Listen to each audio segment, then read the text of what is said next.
In most cases, the only reliable method would have been perform every computation that the altered seed itself would have performed, which was no different from going ahead and growing the seed, creating the mind, predicting nothing. Let me talk about Greg Egan. The topic for today is why Diaspora Chapter 1 is so complicated. Here's the Japanese edition. At the end of the book, it has 10 pages comment by a Japanese SF translator, famous as his translations of Tejan, Cornelius, and so on. In it, he says, especially the opening of the chapter 1 is a hard nut to crack. I can't blame you for making a peep just after reading a few pages.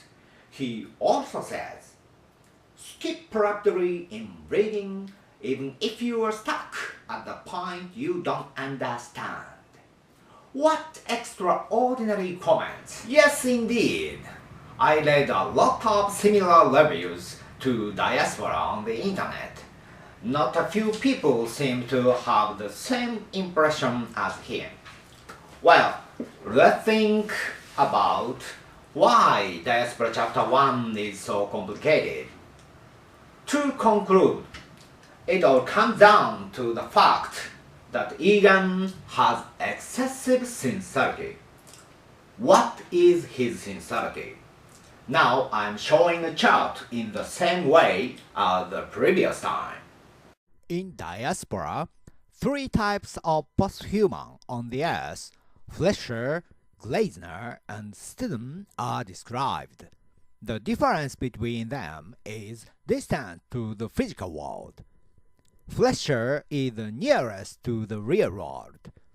They see everything by their naked eyes, are easily bruised, and may die. Gleisner has more robust mechanical body and almost immortal life, but they choose to keep standing on their own feet in the physical world. Citizen is the intelligence throwing even the Gleisner body away. They live in Polis' microscopic supercomputing infrastructure. The Chapter 1 explains how the citizen is born. It is actually the biography of the central character Yatima. At the same time, shows working principles of the intelligence not only in Polis but also in the electronic brain of Gleisner. And those seemingly lengthy descriptions show that is what we call automata theory. If you don't know a lot about automata theory, I strongly recommend you reading The Recursive Universe by William Poundstone.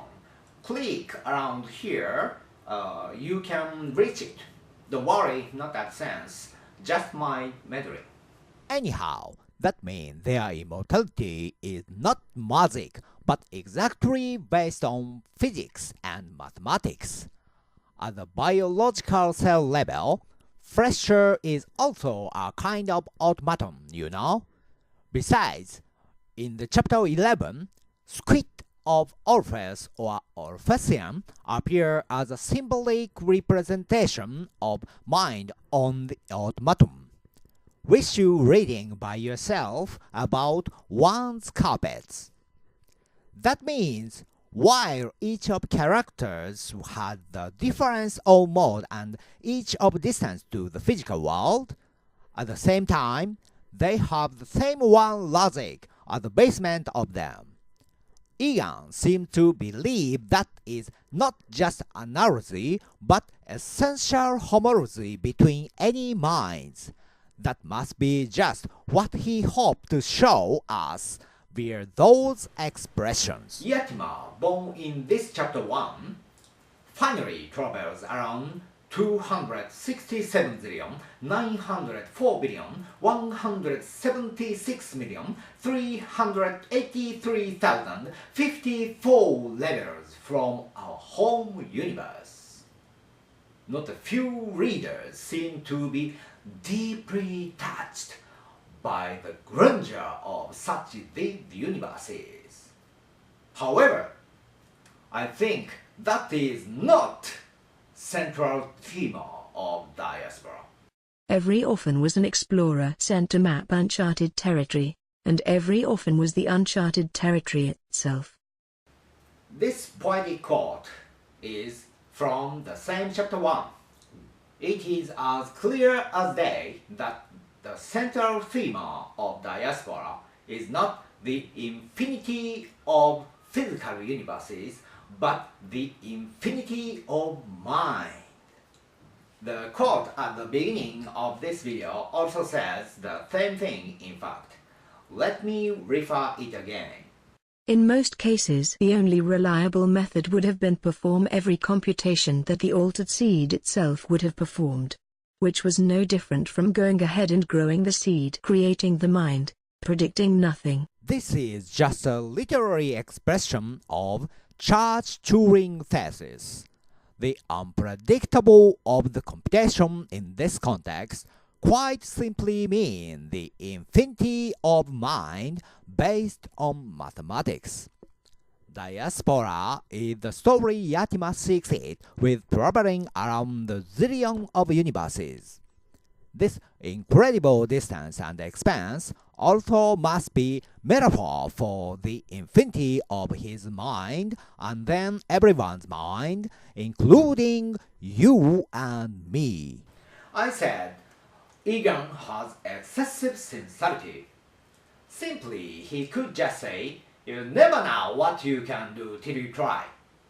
But he dared the complicated chapter 1 without fear of incomprehension nor rejection. Why? Because of providing a mathematical obvious background for the infinity of mind.